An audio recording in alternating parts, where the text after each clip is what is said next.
Okay, good afternoon, everyone. Good afternoon, hello, and welcome. Let me start off by saying thank you for your patience to everyone here in the room, but also to everyone that's tuning in online. Yes, this seat here in the middle represents our online audience, so a very warm welcome to them as well. And I would say welcome to this debate on the findings of the Global Commission on the Economics of Water, focusing on how we can restore the global water cycle. Now, my name is Hajé Yacoubi. I'm a former UN Youth Representative for the Netherlands, and I am above all very delighted to be your moderator for today. Also, can I say it's Thursday already, so some days have passed, but we're here with quite a lot of people, and your faces are brighter than I expect them to be on one of those last days of a busy week like this one. So I'm very happy to see that. Now, I just want to make sure that everyone can also understand me. This is not a silent session, as you can hear. But there is interpretation available for whoever needs it. For the people here in the room, you probably know it by now, but there's the Interprefy app, so please turn it on if you want to listen into another language. But to our online audience, it's good to mention that if you want to use interpretation, then please go to the session stream and click on the interpretation tag that is added on the bar below, and then you can select the language that you want to listen into. So now that hopefully everyone can understand me, I'll say welcome once again. Now, I don't know about you guys, but it's been a busy week, I think, for most. And having walked around and attended many different sessions, there is one thing that I recurringly heard. Everyone was mentioning it. If we want to stand any chance of solving the water crisis that we're dealing with, we're gonna need systemic change. We're gonna need to change the rules of the game that we're operating in.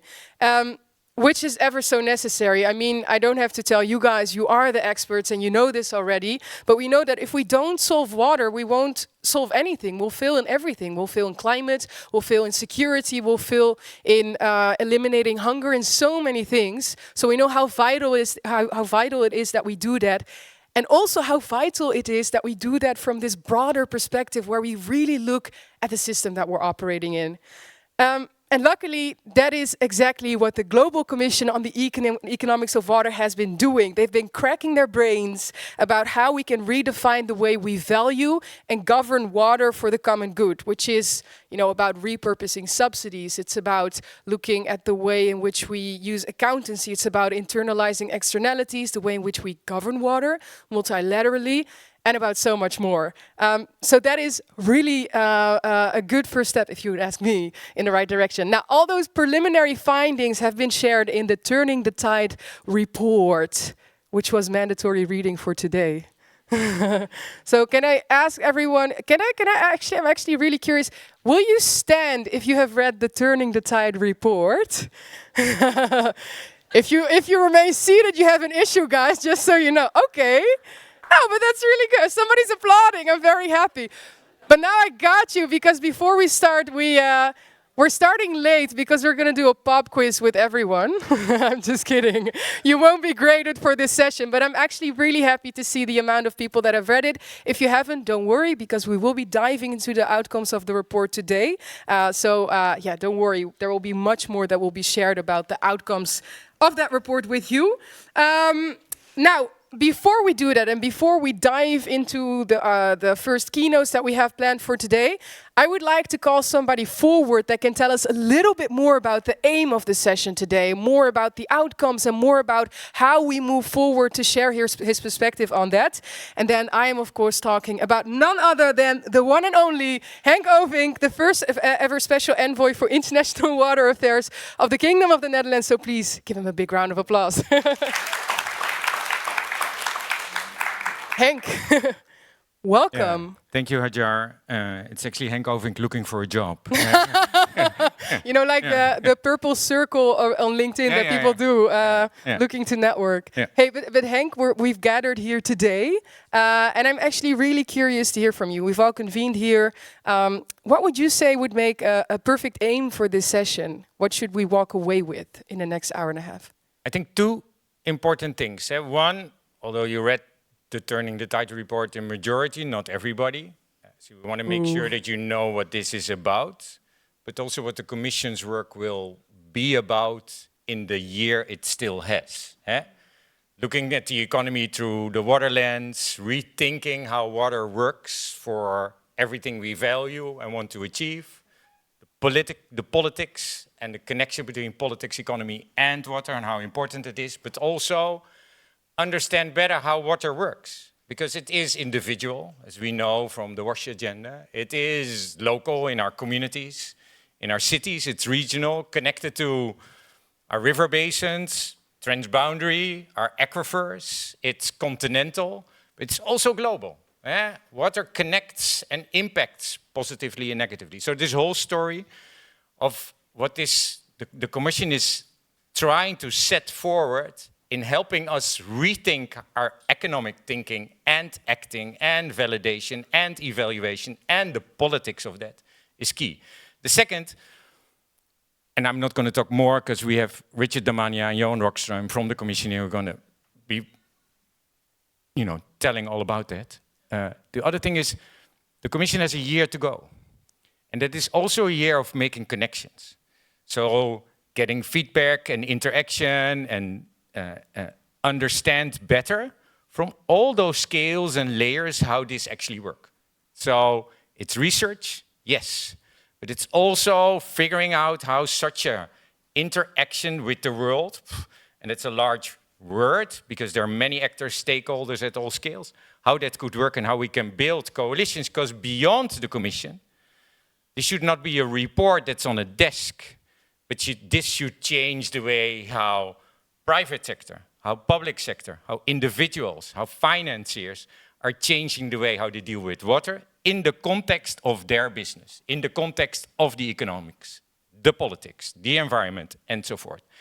And that cannot happen by the Commission. That has to happen beyond the Commission. So we will set forward this start of these interactions, and you are key. Of course, you're part of the world. It's interesting. I look at a lake of a void. So everybody's sitting on the side. So it's like very interesting, like in a school class, everything either sits in the back or on the sides. It's happening here again, so it's nice. But you are predominantly from the water sector. And we heard this the whole week. How can the water sector ensure that they start to talk the language of food, of health, of climate, of agriculture, of energy, of finance, of politics? And that is, if you're embarking on that mission, you're also helping in the interaction of what the Commission can achieve. Yeah. Much more. But thank you. And actually, basically, in other words, we should move more towards the middle to each other. You don't have to do it now, that would be chaotic. But I like how you indeed analyze the room as well with people sitting in the sides and how we often tend to do that as humans, but we really should I think we should also say the Commission is a third in line of two already achieved reviews, the economic review, the economics on climate by Professor Stern, the economics on biodiversity by Professor Dasgupta. This is the third in line, but we don't have a Stern or a Dasgupta, we have a Commission. And the Commission is co-chaired by 4 co-chairs. And can you tell us more about that, Henk? No, I want to name them, because Johan Rockström is one of the co-chairs who's here, but we also have Mariana Mazzucato, economist based in London, Tharman Shanmugaratnam, former Deputy Prime Minister and Senior Minister for Singapore, possibly President, and Ngozi Okonjo-Iweala, the current Director General of the World Trade Organization. And they, together with a commission of close to 20 people, mayors, economists, environmentalists, people from the UN, from the bank, from finance, from community, from indigenous, from youth, formed together this commission. And it's good to hear that within the commission we try already to have a wider view, as the widest view as possible. But those interactions also have to come from that group. Yeah, no, thank you for that addition, definitely. And I actually wanted to tap into that because you were mentioning, right, that it's actually a third in line if you look at it in that way, but then indeed in the form of a commission. To the people that were still seated, that didn't read the Turning the Tide report, could you maybe in a nutshell shed some light on, in your perspective, what some of the most important outcomes, things to take away are from those preliminary findings? Well, the Turning the Tide report is like a call to action on 7 levers, and you already mentioned them. Yeah. So I think the most important part of those 7 levers are, 1, I already said it, water is beyond local. It's on all those scale, including the global scale. And that's with atmospheric rivers impacting continents, the way we degrade biodiversity, develop our lands, our infrastructure, and exacerbated by climate, is impacting across continents, our economies, our environment, our societies, and therefore our politics. And that's different because that, another point of the Commission, means that we have to act on all those levels. Yeah. And we don't. We have weak water authorities on the local level, weak utilities. We have weak water governance on a national. We always position transboundary. This morning again, it's like transboundary water coordination is peace and security. We know over 90% of transboundary water cooperation is just doing water management right together. It's not about war. The Netherlands and Germany work together on water, and it's not about the war, it's about water management. So the moment we position transboundary water management only in the bucket of peace and security, we fail. So understanding how that works is a second. So there is a massive amount of money going to the wrong stuff. IPCC report Climate Change and Land actually says 99% of global investments increase climate change and make us more vulnerable. If we look at those subsidies targeted at, for instance, food and agriculture, that are extracting water at a rate and a scale unprecedented. Yeah. So eating away all the fresh water we have. And I'm not sure it's the most prominent for the Commission in the report, but it is for me. Yeah. We lose our fresh water. We lose our fresh water at a rate we don't understand. So our glaciers melt, our polar ice melts, we pollute the water and we extract it from our aquifers that are depleted beyond tipping points, and it means that the fresh water available for a growing demand in a growing economy, in a growing society, is unsustainable. So we have to change many of those levers with governance, also with missions that are not checking the box policy and regulations, but are really driving it. The SDGs are a mission agenda. We see them as a mission agenda. The only thing we do is, oh, those SDGs have targets, let's see if we can achieve them. With that, we will never get, words of Mariana Mazzucato, to the moon. And with that mission achievement, bring everything else. So this movement that the Commission wants to create in the context of mission orientation is way beyond water management, is way beyond water security. It's really helping us change our economies around the world. Absolutely. Thank you so much for sharing that. Henk, you will be back with us at the end, but can we get a big round of applause for him? Thank you so much, Henk Oving. And absolutely, it's also about changing the way we value it and how we look at it. I think that's also a perfect bridge that you've given me in a way to go to our two speakers of today. As you mentioned, we have Dr. Johan Rockstrom and we have Dr. Richard Damania with us today. And they will set the scene a little bit more. So Johan will speak a little bit more about the hydrological cycle. And we have Richard who will speak a little bit more on the economics behind it. So please listen in closely. Also, listen closely, but also write down if you have any questions. As Henk said, the Commission has a year to go. This is also about getting insights in here that might be missing in the report, that might be missing in what's out there right now. So write them down, and there's enough room to ask them later. So we'd love to hear from you as well, with that respect. And now with that being said, I would like to ask for a very big round of applause for Dr. Johan Rockstrom, who is the director of the Potsdam Institute for Climate Impact Research and co-chair of the Global Commission on the Economics of Water. And now you may go.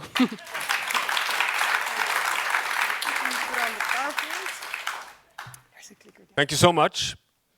So following on Henk, for the first time in human history, we are today, as humans, changing the very source of our lifeblood. We're changing the source of precipitation, but the fundamental focus that we normally have is on water as a victim of climate change, not recognizing that water is actually a driver of stability on planet Earth. But just to walk through very quickly the fact that it is a victim today. Even the devastation and the disaster on Hawaii, right as we speak, is actually fundamentally about water. It dries out, it gets so flammable that the whole island causes disaster through fires. The floods we've experienced all the way up in Sweden, Slovenia, across the world, China, are all a hydrological cycle that is powered up from a warmer ocean in a super El Nino year, the third one actually over the past 25 years, 1998, 2016, 2023, natural variability amplified by human-caused climate change, causing out of normal 4 or 5 standard deviations outside of normal distribution of extremes. Heat waves, droughts, forest fires in Canada, causing air pollution all the way down to New York. We have the heat records across the entire planet this super El Nino year. All this is related to water because the temperatures evaporate the water, causing drier conditions, the cause behind the trigger of fires. The World Weather Attribution Program, if you haven't seen it, really check out this website.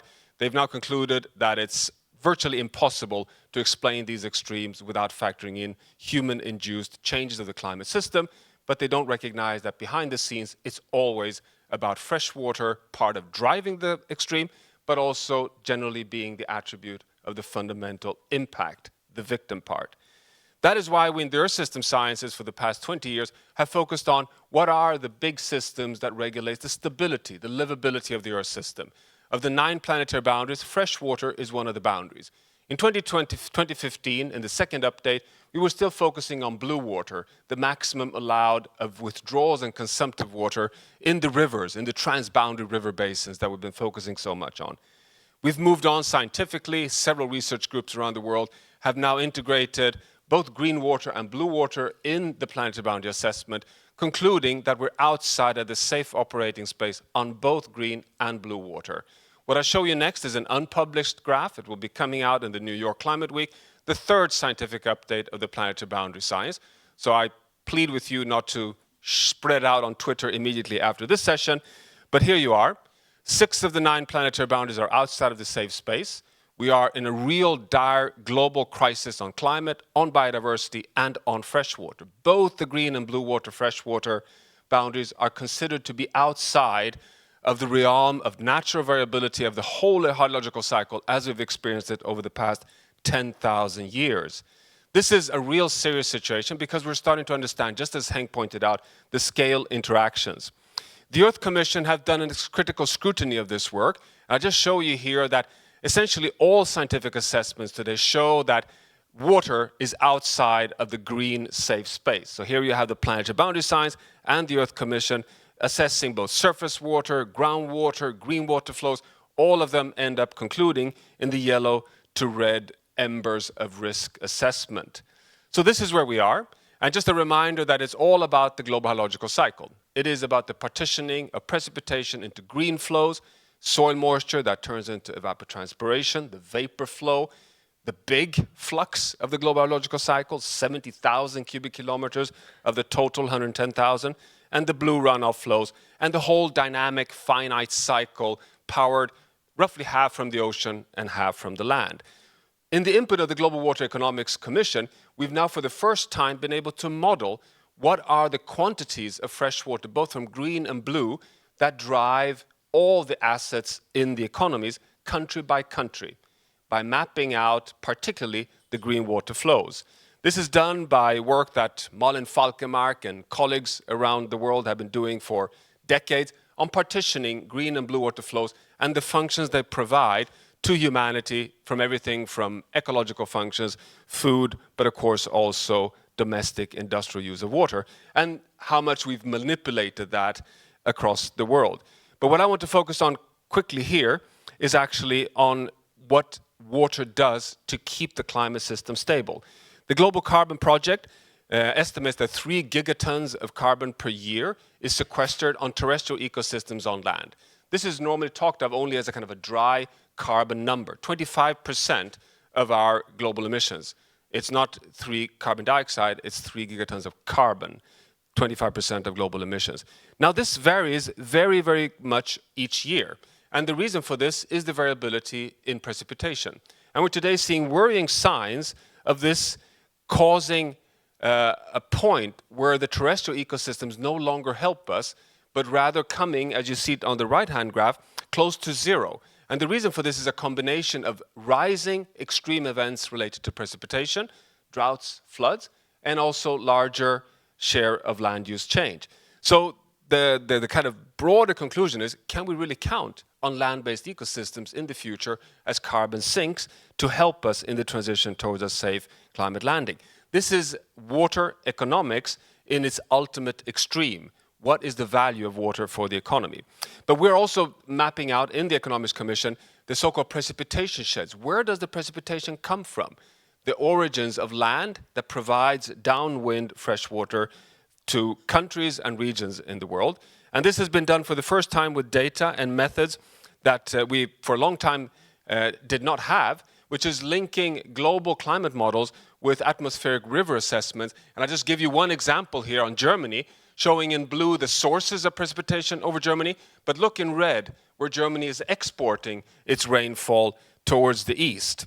And we now can do this mapping across the world. And what you see on this map is, for the first time, our assessment in dark blue of the regions that are the prime receivers of precipitation from upwind evaporation, green water flows, flowing as atmospheric rivers. Just look at China, depending on upwind from Russia, the whole Argentinian region, Uruguay, dependent on the upstream healthy state of the Amazon rainforest. Losing these would mean a geopolitical imbalance in terms of provision of fresh water. Here are the source regions in darkest green, and this just proves the point that water is a global common good. Water is not something that we can lock in on a local level. We have to manage it as a collective good.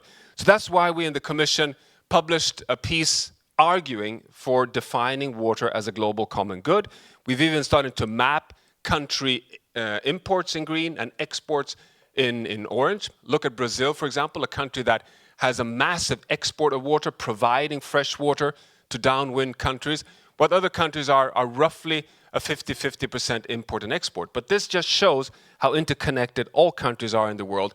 So, coming back to Hank's point at the start here, on the 7 conclusions on the Turning the Tide report that you know by heart, one of them is define water as a global common good, govern it as a collective action, because we're putting the whole source of fresh water at risk, the stability of the planet at risk, and we are so interdependent, neighbor by neighbor, beyond transboundary rivers, actually on atmospheric river level. And that requires a fundamental change in our economic thinking on water. Thanks. That is perfect. Thank you so much. Thank you so much for shedding light on it. Johan, if I may ask you one more question. Did you know you were perfect in time? Really? Actually, you were. I know I was doing the walking towards you, but I always do that like a couple of minutes before. And we decided, like, was it 2 minutes before we started session to use slides? Yeah, we did indeed. So you guys don't know that it's all smoothness and we go through the flow like water, they say.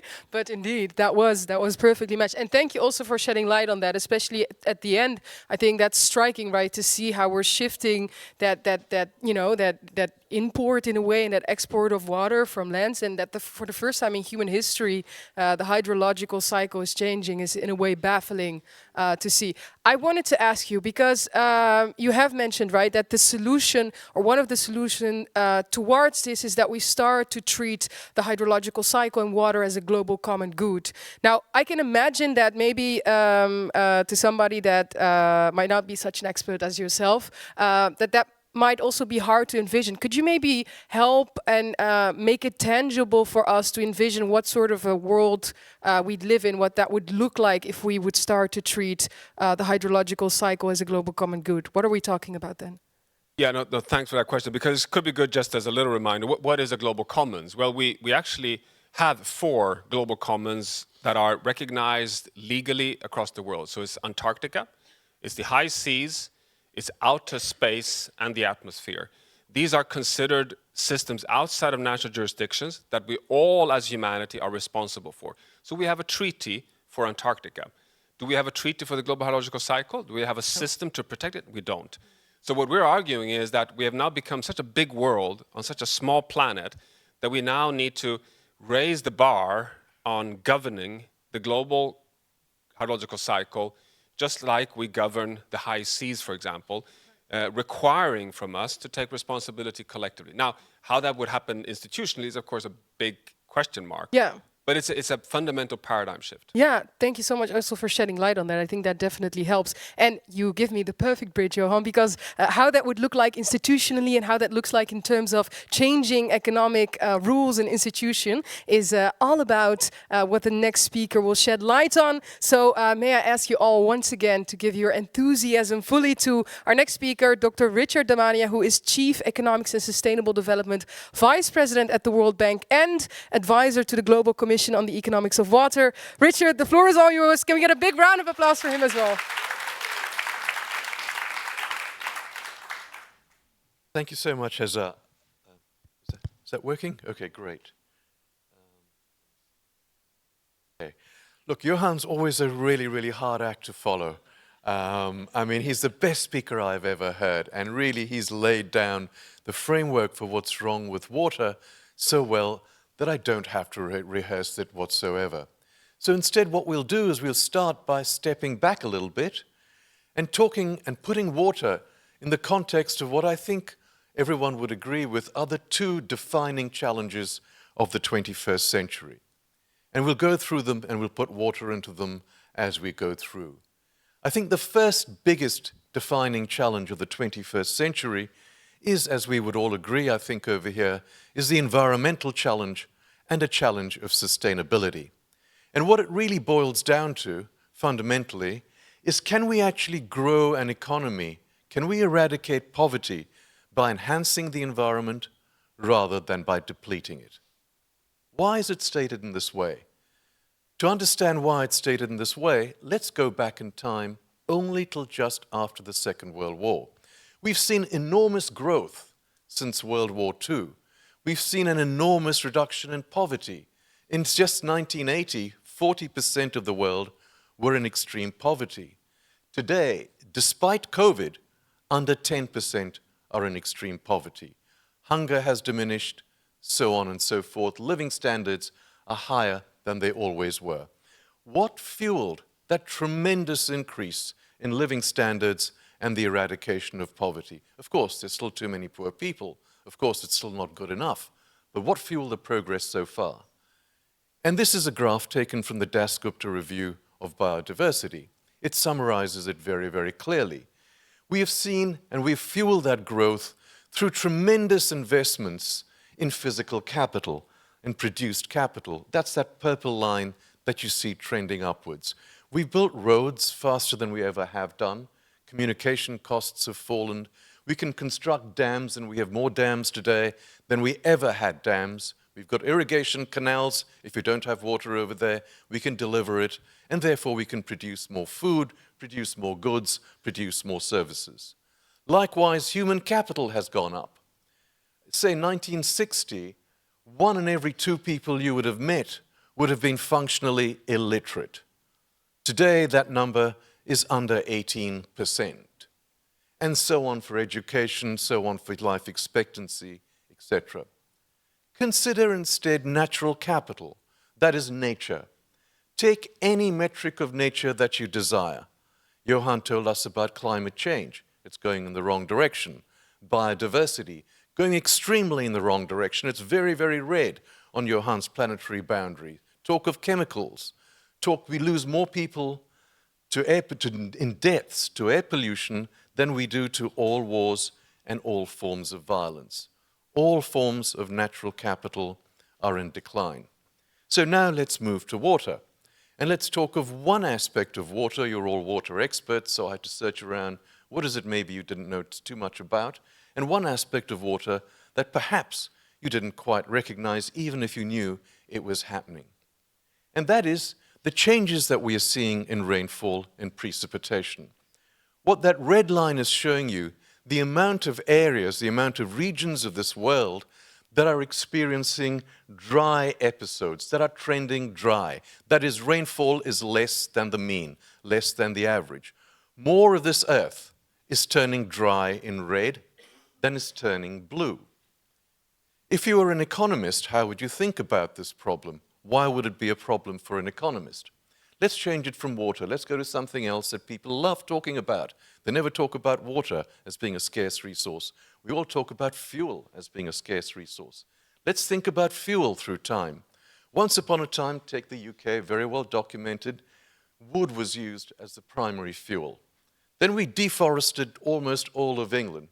Sorry, my colleagues from England. I know there's at least a couple of you over here. We deforested much of England that had forests, moved to coal. Then for a variety of reasons, moved from coal to oil to gas, and today wind. Think about water.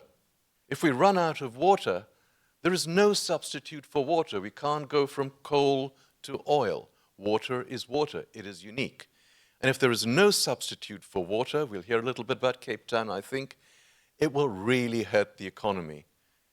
And what we actually find is that where you get these dry episodes, growth plummets.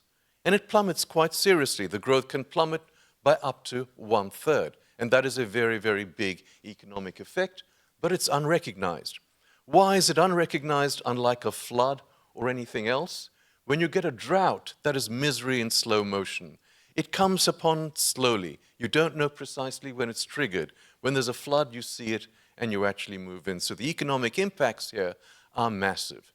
And of course, we're going to see more of that. There is, however, a silver lining, which is tremendous. What you actually find when you look at the data, this is not model, this is actual data, is places that have a lot of soil moisture, you give them a drought, give them a dry shock, there'll often be no impact whatsoever. The impact is neutralized. What neutralizes the impact? Soil moisture. How do you get soil moisture? One of two ways. You get a lot of rainfall, say for 3 years or 4 years, the antecedent conditions, and the other one is you have upstream forests. And what we find very powerfully, 1 minute only? Okay. Then you have upstream forests, it serves as a buffer and it cuts the GDP impact. And yet, even though upstream forests cut the GDP impact, you learnt were really, really important for the CO2 cycle, that's the deforestation that we're actually doing. We're destroying our forests at rates that we never did. The second big challenge, I've only got a minute, so we're going to just run through it very, very quickly, is the challenge of inclusion. All of us here as WASH people and as water people have talked about, you must give water to poor people. Indeed, that's right, and indeed we do very well. But there's one aspect of it that we've often forgotten. There's very, very many forms of exclusion. We often exclude people for reasons of race, for reasons of ethnicity, etc., etc. So what is our record on this? And this is the first time anyone has seen this. So the blue is rich people, the red is poor people. What you find on this graph, what it's really telling you, to summarize it very, very quickly, is the more people that you have where you live that are vulnerable, that are minorities, the less likely you are to provide public goods such as sanitation. And this is from 30 countries that's actually done. So it's not just poverty. So you can be equally poor, equally rich, come from a minority in many a country, you don't get the sanitation. And I can show you the same for water supply. Let's move on. So what are we doing in the Commission? Last slide, right? Last slide, okay? So what are we doing in the Commission? We are tackling these problems head on. And I think in a very, very novel way too. The first key question that we're asking, and you saw Johan answering this question to a very great extent, is what is happening to the supply of water? And we really need to know this at a granular level. Where are the hotspots? Where are the places that are drying? Where are the places that are getting wetter? The second question you need to know, what is driving those changes? Is the change being driven by me misusing my own water, diverting it so someone downstream doesn't get the water, or someone else miles away destroying their forests, as we actually saw, and that destroys my rainfall or alters my rainfall? So what are the drivers? What are the impacts? If there's no economic impact, I'm afraid, it's not my view, but a lot of people won't be that interested. So if you can't show the impacts on society, the economy, and the environment, of course, you know, people will say, it's not material, it's not that important. And then what are the solutions that you actually get? So I think those would probably be the foundational critical questions that the Commission will try to answer. With that, let me end. Thank you. Thank you so much. Thank you. Yeah, can we have a big round of applause? Thank you. Oh no, please, Richard, if you can stay. I would also like to ask you a second question. You've shared so much. I was trying to run away. Yeah, you were like, that was longer than an extra minute that I took there, right? No, I'm just kidding. No, thank you so much. Both of you were very succinct. No, you were actually. But I wanted to actually ask you something because, first of all, thank you so much for everything you shared. I think it's always so insightful to get that in a 7-minute crash course almost from all the experience you have. But one thing at the very end you mentioned, right, that what is the impact? Because it's not your opinion, but some people say that, well, if it doesn't have any economic impact, then it's not material, it doesn't matter. At the same time, you showed so clearly in the presentation that, growth plummets when there is drought. So it left me a bit worried and wondering, what is it then in our current economic system? Because it is affected by what is happening, all the effects that you've shown with the hydrological cycle changing. What is it then in our economic system that fails us in addressing these issues? So the specific issue of drought that I actually showed you is people don't recognize when a drought is happening till you reach the Cape Town stage or till things get really, really bad. And many of the impacts of drought, as Johan showed you, are hidden impacts. Things like the forest fire. If not drought, it's due to soil moisture actually not actually being there and temperatures being too high. So it's not visible. But then the more deeper problems of what it is in terms of the economy and the economic policy, that's a bigger question. Yeah, that we might get into in a little bit. Can I again have a big round of applause for Dr. Richard Damania? Thank you so much. He'll be back with us in a little bit. Now, my dear friends, I see you with your concentrated, slightly worried faces. If you are, I join you because these are some striking, this is striking information and it's quite big. And it's also, in a way, warning of what's more to come if we don't act in time. But I want to take this opportunity to also get something back from you because you've been taking in a lot of information. So I would really like to, hear from you how you reflect on everything that has been shared so far. I did a little secret nudge to Teun, our man of the hour, because we have a Slido prepared for you. So this is the one time that I will say, grab your phones during the session. I feel a little bit like a primary school teacher, by the way, because I started off with saying that we have a pop quiz and now I'm like, you can take your phones out now, students. So please scan the QR code because I am very curious to hear from you and also from our audience online that will be joining in. First of all, do you support the suggestion that water should be considered as a global common good? Is that a yes, a no? Requires additional evidence. If you vote that, then you've not been watching the presentation, I'm afraid, or no opinion. Please fill it out. In the meantime, while you do, let's do a little check in the room because I'm actually curious to see, will everybody that answers yes stand? And if you don't agree with this statement, then you remain seated. So please stand if you think that we should, that you support the suggestion that water should be considered as a global common good. If you think no, remain seated because that would be also super valuable to hear from then. And now I got you. Now I got you, people, because I'm curious to hear from you. Teun is here with the microphone. I am very curious to hear from the sir there all the way on the left why he agrees with this. Yeah, you. Well, I see in Mexico, where I come from, that the not treating water as a common good, all the rigidities that we have in administering the resource of water has us in a very inefficient low-level equilibrium. And I believe that in the necessary reforms that we have to do to our water sector, we will have to treat water as a common good, as an element to be treated as a public interest, and then to promote the efficiency that is needed. Right, alongside so that, with it. We can have the equity result that we're all looking for. Okay, thank you so much. Thank you so much for sharing that. Who remained seated? I saw some people sitting, but it were very few. Somebody here in the middle, but maybe he was just on his phone during the session. I'm sorry, I don't want to call you out. Were you? Do you think water should be a global common good, or? Yeah, we do need a microphone there. And I'm actually even referring to the sir seated above you. Thank you. Thank you for your help too there. Yes, hello. Yes, actually, I was a little bit in a cognitive dissonance there. I think, it's a matter of interpretation, but from my experience, mostly water issues have to be studied and managed on a local level. So I don't really see the added value to now bring it on a global level. Okay, that's quite clear. Is there somebody that wants to respond to that in the room?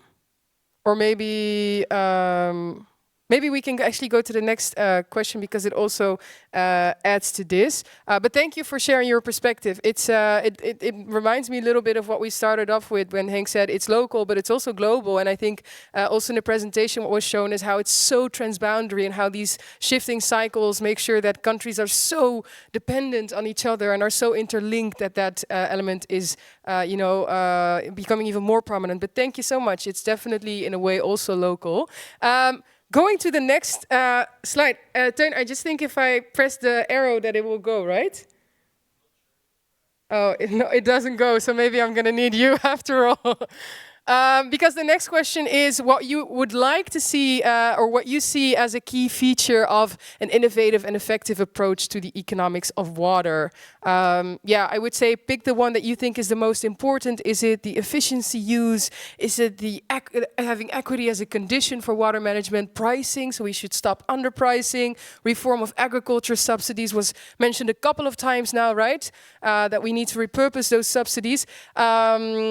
You can also say something entirely different. I think that would be really interesting as well for the Commission to take into account if there are some new ideas here that we can take along. So if you place them in the Q&A function, then we will make sure to send those forth afterwards.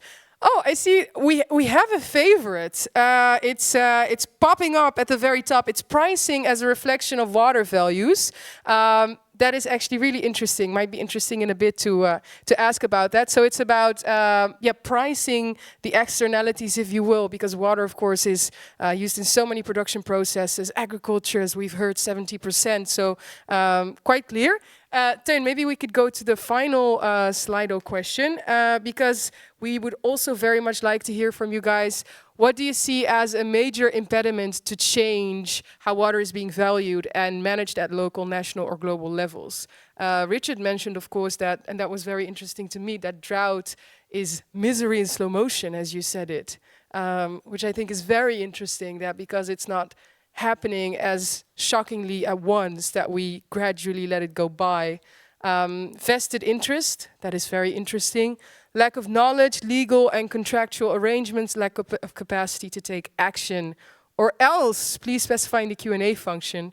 That is also very interesting to see that some people have some other points. Please do send it in the Q&A function. Maybe later on, Teun can fish those out for us and we can take them in to the panel. Please keep on voting. Also to the people at home, thank you so much for doing that. Now, I think those are some interesting insights from you guys to take into the next panel. Also, you have been listening for a little bit, so if you have any questions in a bit, please do just raise your hand and we'll bring a microphone to you. But with that being said, I would first actually like to ask Richard and Johan to please join me again on the stage. Because I'm actually really curious to hear from you as well. We have these microphones here on the side. If you huddle around them, they're quite sound sensitive, so they should be able to pick up everything. That is also a warning in itself. I'm just kidding.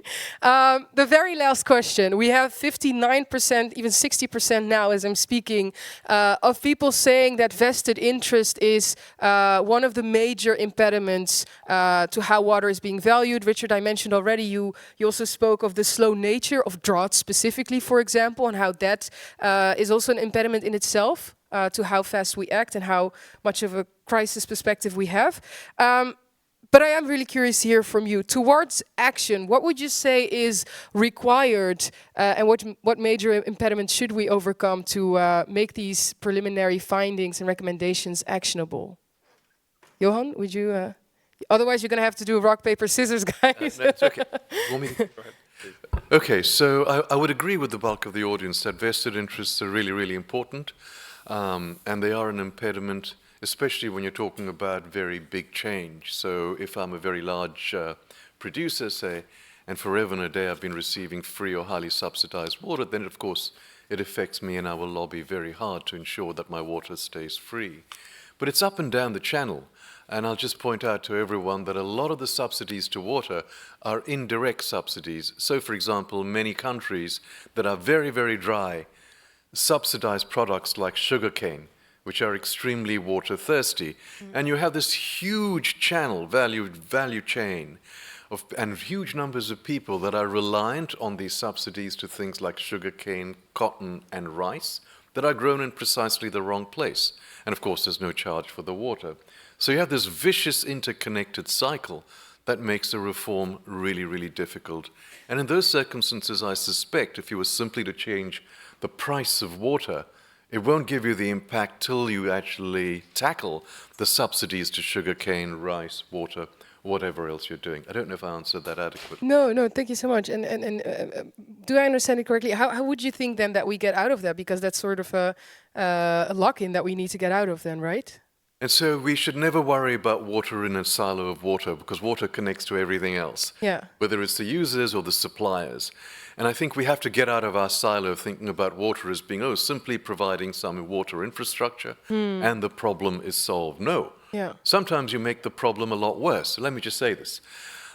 It's statistically true that if you're in a very dry place, and if I build you extremely large water storage in a place that was very dry, the first thing that you will do when that water is free is switch from whatever you are growing to rice, cotton, or sugarcane. The three most water-thirsty crops, with or without subsidies. You see that all through South Asia, you see that increasingly in Africa, you'll see that in Australia, you'll see that in America, you'll see that wherever you actually go. Then the drought comes, and the drought always comes, and there isn't enough water behind your dam. So your net primary productivity collapses, that is, your yields collapse, your income collapses. And with this growing frequency of dry shocks that we're actually seeing, we can show that you're worse off growing that rice relative to what you would have earned if you had not grown that rice or that water-thirsty crop and had grown something else. But that is quite shocking. Then in the loss is bigger than the gain that could be over time. Done from that. Johan, if you listen to this and to the question, what would you say is needed? No, I would just want to kind of broaden the question and in a way complicate it slightly, because we see vested interests in the blue water domain, but not in the green water domain. Green water is not considered a resource to fight over in that sense. And that, I think, is one of the great challenges we have, because green water is what secures next year's precipitation levels. So if you want to have blue water in your dam in the future, you want to secure the green water functioning the previous year. But that is a different kind of vested interest. And I think the water community must step out of the water resource only focus and look at the vested interest in the oil industry, in the gas industry, in the forest industry, in the whole, land management community, because that's where your asset of green and blue water is ultimately determined. So it's a kind of a broad and vested interest challenge that we're facing. Definitely, and I do hear the both of you saying that stepping out of it also requires bringing in a new way of thinking.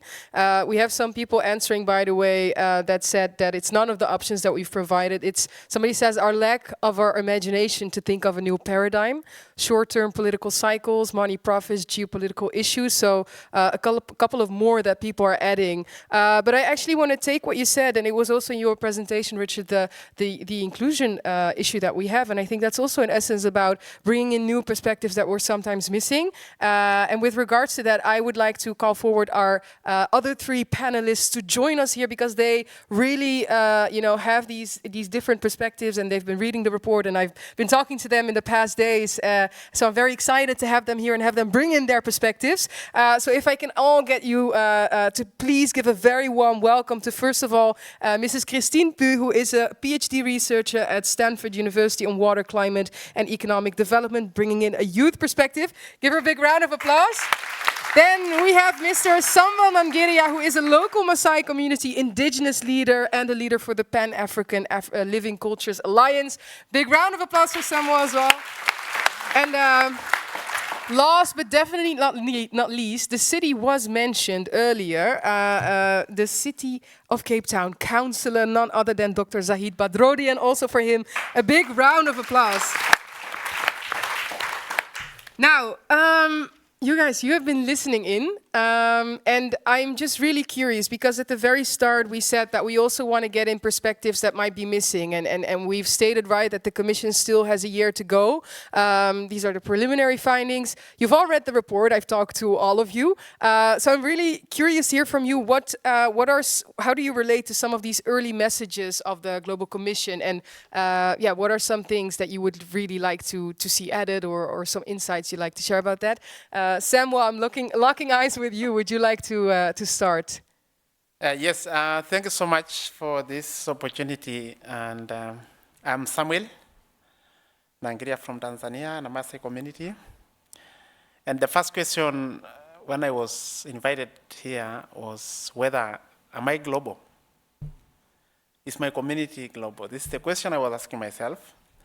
Because in so many of instances, our voices, our wisdom, our worldview has always been sidelined in so many of development, economic, and other global processes. So indigenous community have been finding ourselves in an isolation, struggling to maintain, to conserve, to protect.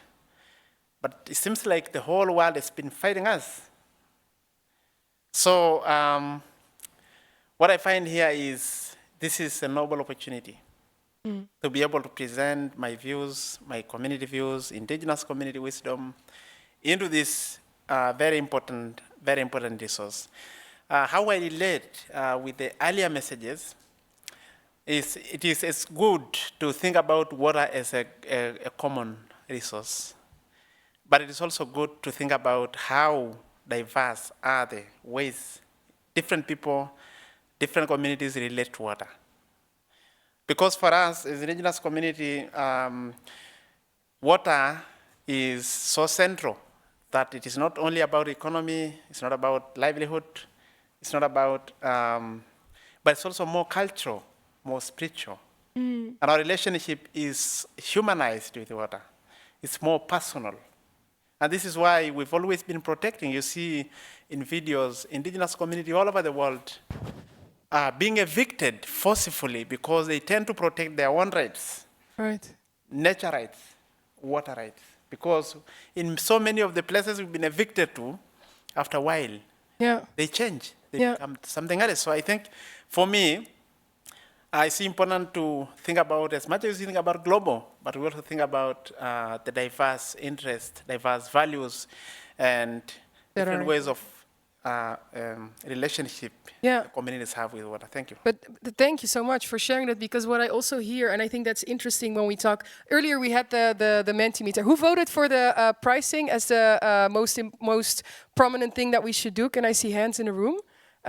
Some hands, okay. It was the most voted for and the favorite of people. But and it's not to say I personally also think that would be a good thing. But I also hear you say something else. That is, when we give water a value, how do we account for the spiritual value that it has, and the cultural value, and you know what it means to generations of people living on the land?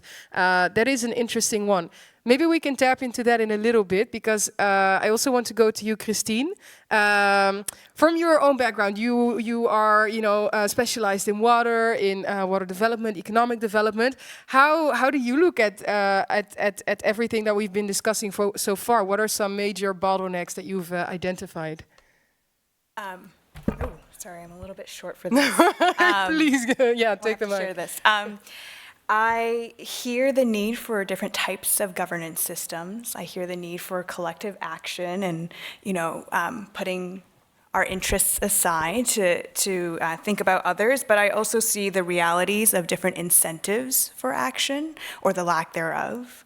And something I think about when I think about water is this idea of it not respecting national boundaries, right? Water will flow where it will flow. They'll have atmospheric rivers and evaporation. The whole hydrological cycle doesn't conform to our electoral boundaries. And we recently had an experience with dealing with such a problem, and it was called COVID.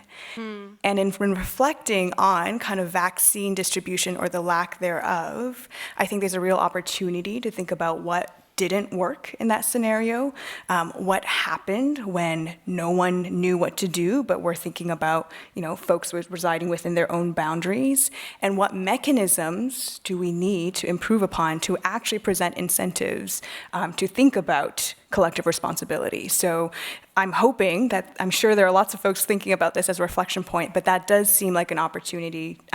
It was a dress rehearsal, and I don't know that we did that well. But that's my personal opinion. Yeah, thank you so much for shedding light on that.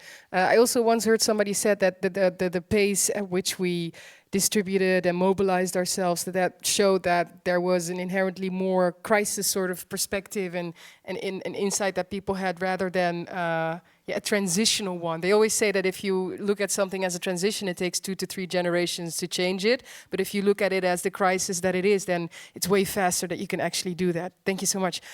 Zahid, it's been mentioned before, Cape Town. When I spoke to you, I found it very interesting because you were illustrating to me so well how the specificity of a local context should not be lost when we talk about global solutions as such. And I remember how you talked about informal settlements, lacking infrastructure in places, and how do we, deal with such a context when we talk about, the economics of water. How do you relate to the early findings? So perhaps if I can start with some takeaways of the inputs that have been made. We've heard phrases like water challenges, which I think very simply deal with either too much water, too little water, and speaking to my friend over there, polluted water as well, which is, I think, a real consideration in your country and also in my city specifically. And definitely agree with the fact that we must look at water as a collective good, and specifically on a local level, on a municipal level, where we may not deal with trans-boundaries across countries, but we certainly deal with trans-boundaries across municipalities, where catchment areas may be without, or rather outside of a particular city, but together we have to manage these resources so that at least the dams, which ultimately are a shared resource, then can benefit all who need to tap into that particular asset in terms of dams. But considering the question that you've asked, there must be a fundamental mindset shift. For the specific reason that COVID-19 has showed us that on a very local level again, in my own city, where there's been an explosion of informality, where people are now erecting structures in retention ponds, detention ponds, in wetlands, on the side of roads, moving out from backyards.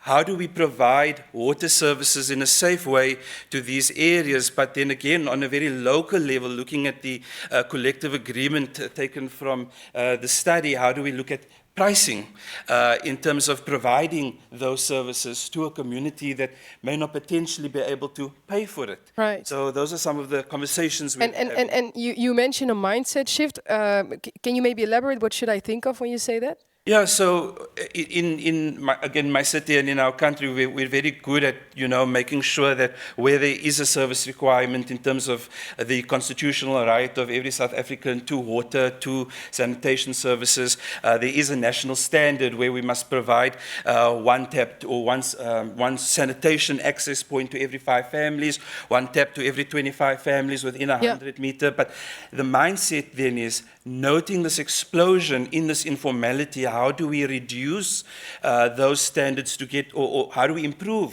Right. those standards to get more people to access those basic services as close to their home as possible. Right. Thank you so much for sharing that. Yeah, maybe Richard, Johan, some things have been shared so far. For example, how do we value almost the intangible, right, cultural value when we look at pricing, for example, these local realities of infrastructure that is lacking, and you know, informal settlements in that way, but also sort of the urgency approach with which we act. Would perhaps both of you like to reflect on those insights being shared? Yeah, just a few reflections. I mean, to begin with, just to ensure that there's not a misunderstanding. So I'm not, and we're certainly not in the Global Commission on the Economics of Water, suggesting that we should kind of lift up the whole water economics and governance only to the global level. What we are showing through the scientific evidence is the interconnectivity of scales, that for the first time, even though water really matters locally, it is for local communities, it's indigenous, it's local economies, it's local health, but it's today interconnected all the way to the global level. And that is so dramatic that actually what happens with air pollution or with ice melt or with forest fires can actually impact on monsoon rain stability thousands of kilometers away, impacting on local communities. Right. And I would argue that's a human right to be aware of that. Yeah. So that connects me to COVID. I mean, I agree. COVID is such a pertinent example of lesson learned. And my lesson learned to this, which goes primarily on climate, but actually goes on the water crisis as well. How did we take off on COVID? What made us step out of our comfort zone and act as a global community on a global crisis? Well, I can tell you, it was fear. Fear. And it was fear every day. And we were pumped with the evidence of the risk to the extent that we rose as a collective. How often do we hear the same crisis on fresh water? Never. We never talk of the fires, the droughts. I mean, we talk of the floods, of course, because they are explicitly water, but we see them more or less like an act of God. But This is a real problem we have, that we are, for some reason, letting all our discussions on everything that matters for our economies to just be completely, let's say, free from all form of wetness or hydrology behind it. And I think we have to be much more clear in our communications of what are we causing in terms of the impact. I'm also thinking, because I fully agree. I think that we're not fully even grasping, like, maybe 2%. Okay, I'm just naming a number now. I shouldn't do that in the presence of scientists, but Go ahead, XYZ% that we don't fully realize of what's going on. But I'm also thinking in a way about climate, and I feel like with climate, it's much more prominently communicated. So I feel like that fear is definitely present, but we're still behind. I mean, you showed it with the planetary boundaries that we're crossing. So I mean, I want to believe that it's fear, but I also feel like in other sectors there's also so much communication of the urgency, and we're still not there. Yeah, but I can tell you, even on climate, it's a ridiculous fraction compared to what happened in COVID. I mean, just to give you one small example, in this country where we are right now, every day for 2 years at 1400 hours, there was a press conference hosted by the government with ministers standing on stage every day at 2 o'clock. Was that a sexy, interesting press conference? Oh, no. It was the same message every day. Put on masks, stay at home, this is dangerous. Take care. It's your life that is at stake. Christine, every day in 2 years. I see you nodding. I think she agrees. That does not happen. But you're right. That's not comparable indeed. But Christine, you agree? I see you nodding. Well, I mean, that was a very powerful delivery. Convincing. Probably more interesting to watch than that. But yeah, I do think there is something interesting about the crisis component. But I'm also impressed in some ways, just giving credit where credit is due, the extent to which resources were willing and suddenly came out of nowhere to say, we gotta develop a vaccine. And boy, did they do that quickly. And boy, were there enough competitors out there willing to do that and the scientific knowledge to do that. So I know there are a lot of people working in the shadows, for which I think when the moment arises, they'll come out. But this question is, how do we bring that out sooner before it gets to the point where we need to lose thousands of people every day? Thank you. Yeah. Zahid, what would you say would be a game changer? So if I can use the drought as an example. The drought? Yeah. So there was a slow build-up, and then all of a sudden the city realized that the drought's happening and we need to do something about it.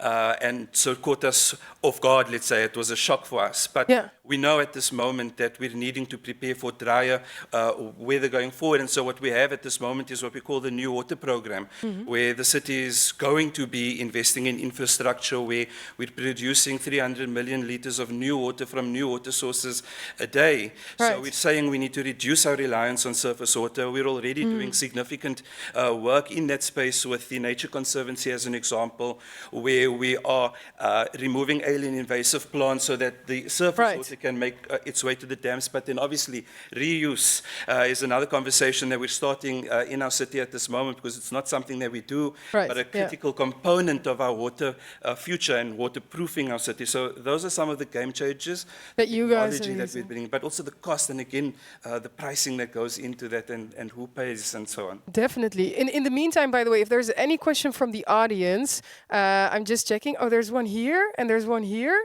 I would actually like to take those as well. Can we get the microphone here to you? Maybe if the people in the row can help pass it on. Yeah, it's there at the top, so you should go to your upstairs neighbor, behind you perhaps.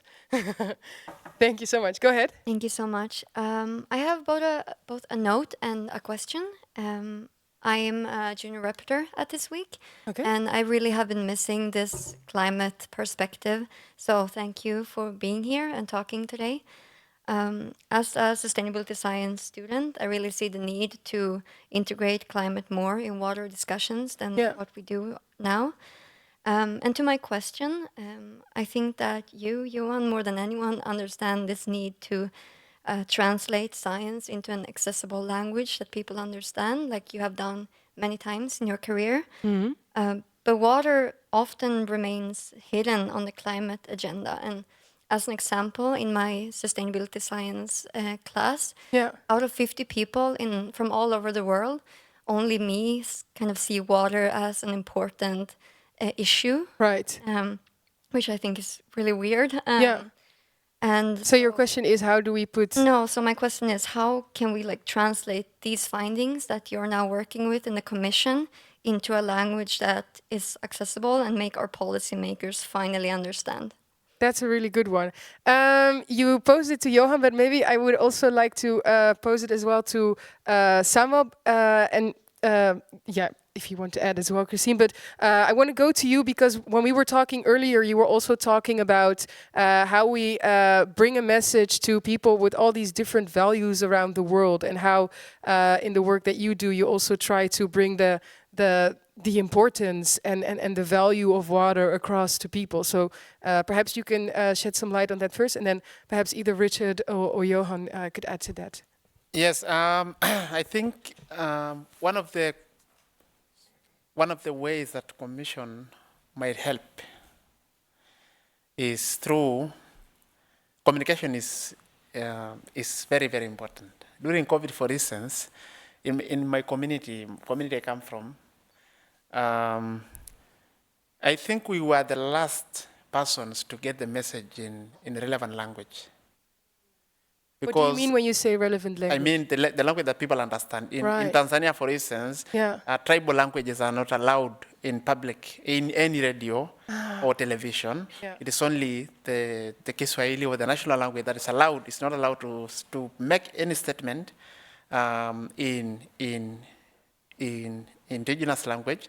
And that actually impacted people so much until the government now said, okay, we can allow up to 2-3 minutes of talking about it in my language or any other language that people understand, to get to know what is happening. So I think the element of communication and translation, and also getting to understand what are these values.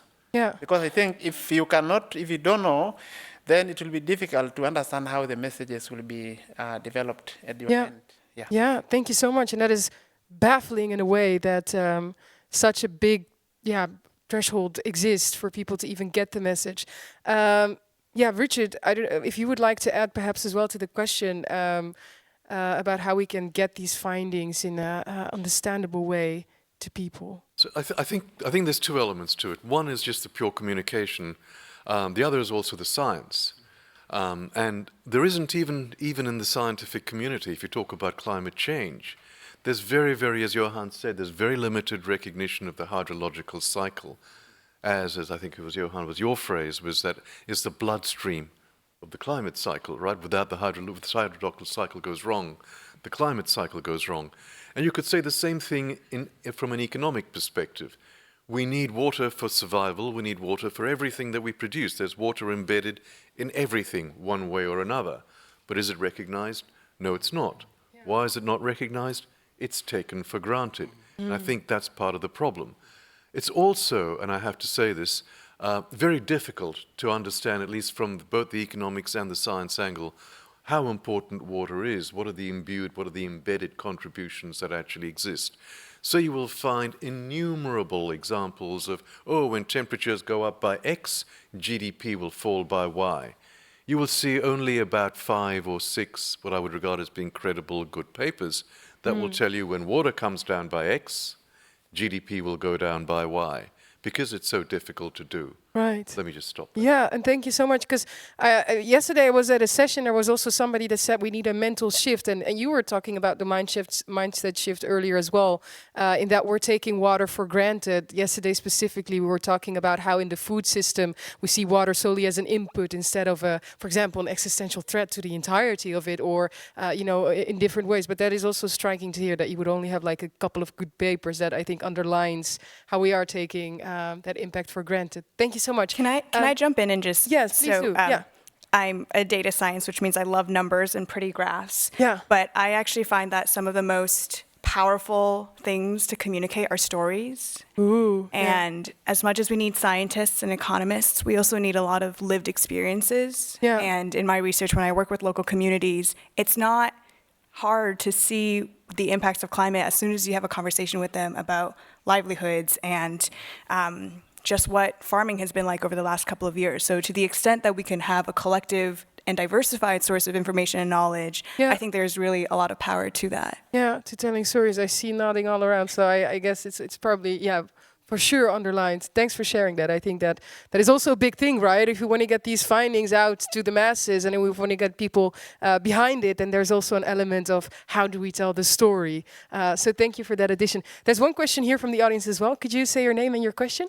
Hello, my name is Juan Pablo Romero. I'm a consultant, and if you understand maybe that decisions on the national level are made based on national account systems, do you see maybe the work that you're doing spreading into national account systems, so the study is not maybe understood as a global initiative, but as a collective action gathering effort made worldwide?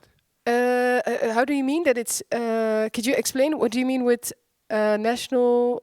Well, basically the national account systems, for example, that the ones that make GDP, would be gathering information tools for this sort of initiatives process altogether. Right. Yeah.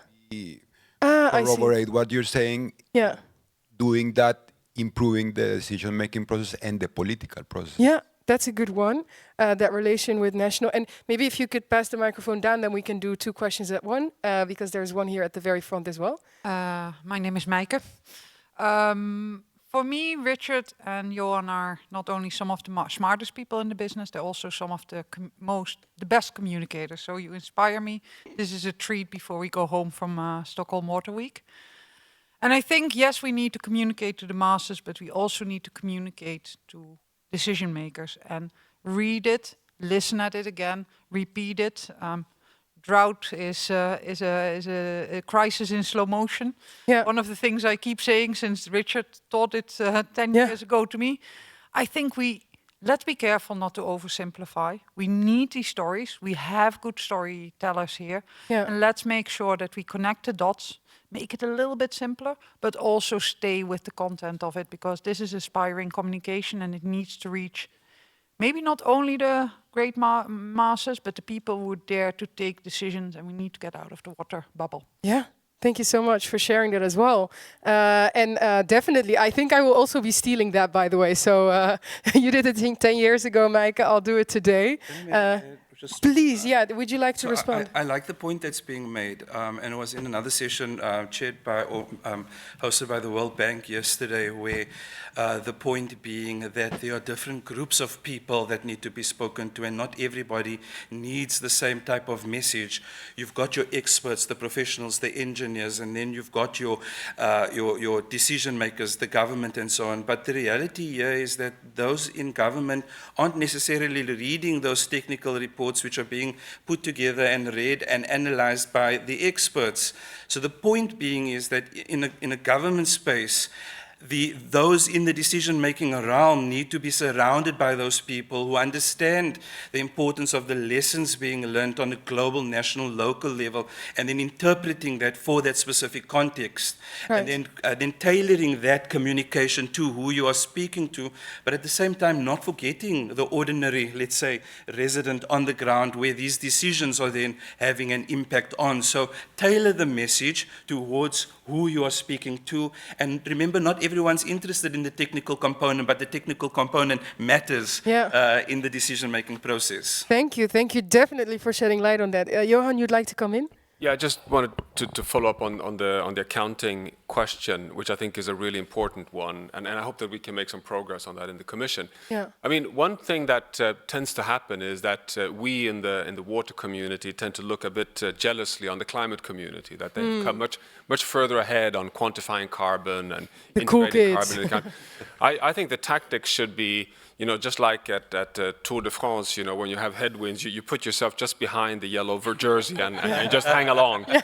It's much easier. Nice. And I think we should do that right as well, and integrate water in the national accounts. Yeah. And that can be done. I mean, we have the methodologies to quantify, just as Richard said, I mean, how much water do you have behind the capitals that build up your national assets? And I would suggest that you could go even beyond that, because when you think of it, at best, we look at average precipitation levels plus minus 1 standard deviation, and then we have some hydrographs with the runoff flows, which kind of are measured based on 50-year trajectories, and that's what we work with. You could, in the national accounts, look at what is my import sourcing of fresh water, atmospheric rivers in, and how much am I exporting, and also look at how is this changing because of anthropogenic change. Right. Thank you. Look at what's happening right now. We're way outside the national variability. Yeah. And we don't, these things can be quantified, and I think that is part of the storytelling as well. I mean, you see, you love numbers, which I think the beauty is combining numbers with stories. Yeah, and I mean, you just did that perfectly. I loved. I'm never gonna get now the image of those Tour de France people like sticking on and using that acceleration to drive us through. Hey. I actually want to thank you all so much because, as they say, time flies when you're learning a lot of new things, having good discussions. Can I ask everybody for one big round of applause to our panel for sharing all their insights? Thank you so much. Thank you so much. Now, please, as I said, you've given us so much, and I think I totally underline what Maaike says. It's really a treat at the end of the conference to get all these insights, but also these presentations, also these stories in the way that they're being told. So definitely a lot to go off with. Now. Luckily, there is somebody in the audience that we saw at the very beginning that has been listening very closely to everything that is being said and can share some final closing remarks with us. I will call him forth in a minute. Before I do, I want to tell you a little bit about the QR code that you see behind me. Now, we have bombarded you with insights, information, calls to action, things you can do. And as we said at the beginning, the Global Commission still has a year to go. And there are going to be more interactive dialogues with them to really gather input. But if you take this QR code, then you can go to the community platform where you can still share ideas, insights, things you think they should take along in the next year of work that they'll do. So please save it. I want to thank you before I leave. So you've been an amazing audience. Thank you for the questions you've asked and filling everything out. And now I would like to ask you all for one big final round of applause for Henk Ovink again. Henk? Thank you, Hajar. And actually a round of applause for Hajar. She's the most amazing moderator of this World Water Week. Hajar has been partnering with us on water for many years, and look forward to many more encounters, also in the context of the Global Commission. I'm going to be partially boring, because I also want to message some of the notes moving forward that were given, and want to make sure I do this right and not improvise too much, which is one of my core competences. Sorry for that. So one thing Hajar already said, the QR code leads you to a web page where you can interact. It's starting, so don't expect already like this, you know, this whole community of the world engaging you full middle in. You might be the first. So we're setting, but we need you. So it's the beginning. We choose World Water Week as a way to start this. We wanted to start this earlier, but it takes time, and World Water Week for that is an amazing platform. So, and we need your voices there, and we will do our utmost best. The OECD is the secretariat for the Commission. We have a comms team, of course. The Ministry of Foreign Affairs from the Dutch government is there to make sure that this becomes a community in the context of the Global Commission. Second, you will find the Commission and the commissioners, as well as the network, in many events moving forward. And that's exactly what we're trying to do. It's figuring out how we engage in a food system summit, in the SDG summit coming up, but also in a regional conference or an event somewhere in the region, in a community, connected to the World Bank fall and spring meetings. Of course, the COP in the UAE and World Water Forum in Bali next year, and so forth and so forth. So the next layer of interaction will be on stage and in these debates and these often online conversations to make sure that we connect the work of the Commission moving forward with the work of others. And then, in Johan's words, we be behind the yellow, green, and the polka dot jerseys of the world to make sure that we are not only catching up, but perhaps sometimes even overhauling them. It's possible. The Tour de France shows that. And last but not least, the Global Commission also will focus on a couple of societal dialogues, knowing that the dynamics are already big. We don't want to disturb you more, although we want to disturb you a lot, as Johan and Richard made very clear, and the panel also made very clear. If we don't do this now, forget about tomorrow. It's not only about taking care of water now for your next harvest, it's about taking care of water now for your health, of you and your children, of your communities, of your infrastructure, energy, etc., etc., etc. And to add to that point, interesting parallel between the pandemic and water. I want to scale that down a bit. When the invasion of Russia and the Ukraine started, Europe was on its toes, not only because of the invasion, but because of the dependency on Russian gas. And we immediately responded on the European scale as well as on the national scale. We kept the price, making sure that everybody was safe, that there was energy. We worked together, and public and private within the European Union, and we more or less dealt with it. I'm not saying that contributed to mitigating climate change, but it dealt with the risk of energy insecurity. That was exactly the same summer that we had the third or fourth massive drought in Europe. And the only thing we did on the European level was said, please don't fill your swimming pool.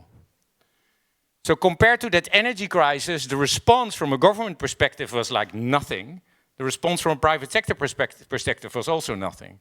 So, you know, it doesn't have to be a press conference every day, although it's possible. But the comparison between the impact of this water crisis on everything we want to achieve and value is massive. So it's in the communications, it's in the politics, it's the way we collaborate and communicate, it's in everything moving forward. That's it. Thank you very much. We want to hear from you. The Commission wants to hear from you. Next year, the Commission will also end with a report and reports up and around the Summit of the Future in September. We will see. That will hopefully be in the middle of this dynamics, this stir that we want to create. We work now very hard to make sure it's not only a report, that it is already connected to action, commitments by governments, by private sector, finance, by food, energy, and across, that it fits within climate, and for that we partner with the UAE towards the COP. So there's a lot in the making to make sure that we anchor the work of the Commission and the many streams moving forward, to make sure that beyond that report and beyond those coalitions, there's real impact coming out of that. And that can never be done by the Commission or the Dutch government or the OECD, not even in their partnership.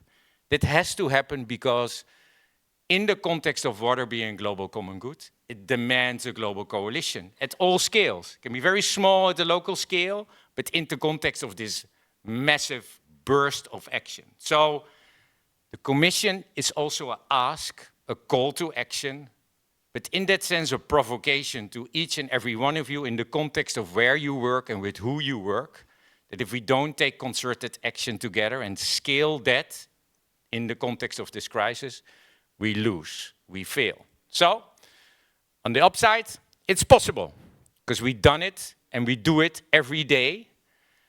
And water, and that's my last, is the most amazing thing there is, because it's connected to everything we care for. It's connected to everyone, everywhere around the world. So the only thing you have to do is bring water into your conversation, and it brings everybody to your table. Thank you.